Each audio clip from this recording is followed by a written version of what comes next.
Hi, my name is Angela DuBose. The name of my action research is Ebooks, Poems, and Music. How do these strategies impact student fluency and comprehension?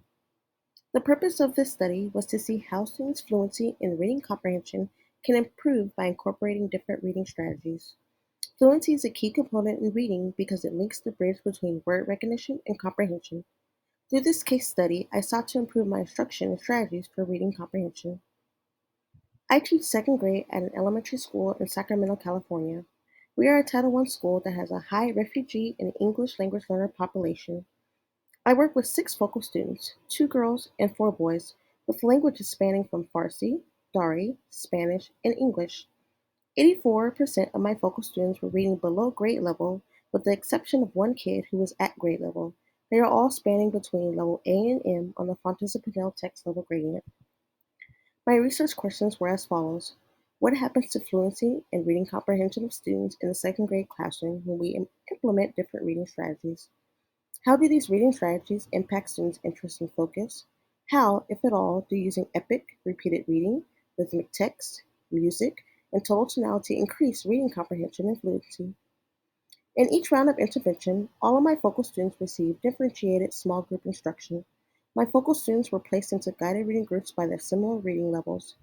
Each round, I had students fill out a reflective data packet, which included a SMART goal, a fluency checklist, and a reading level chart where they recorded their reading level growth from month to month to see their personal growth. Students would make a SMART goal by writing what level they hoped to achieve by the next month and what they would do to achieve that level. For each round of data collection, I used a mixed method approach to collect and analyze data.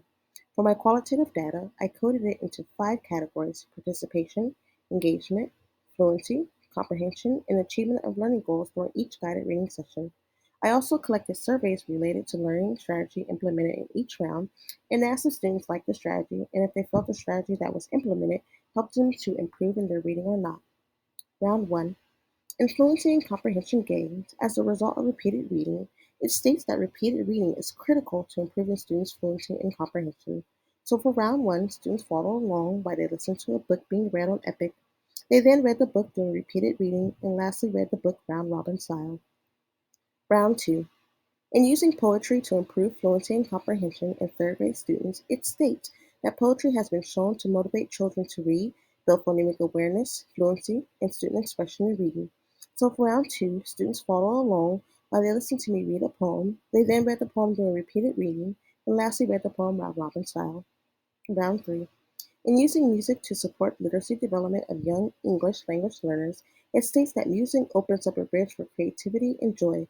So for round 3, students follow along while they listen to me read the lyrics of a Disney song.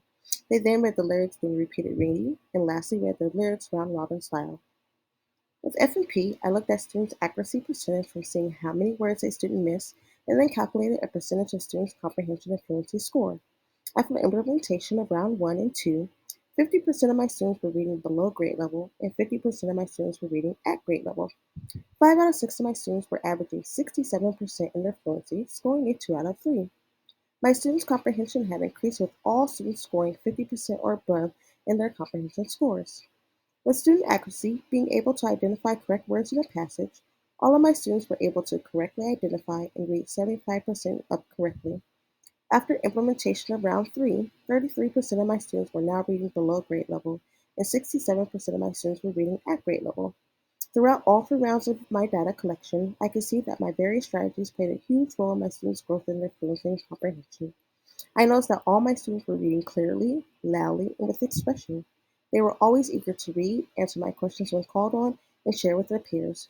The majority of my students noted that they needed to follow along with the teacher, read every day, and pay attention during our guided reading groups in order for them to reach their fluency goals. When students saw their growth from month to month, they became more motivated and engaged in reading.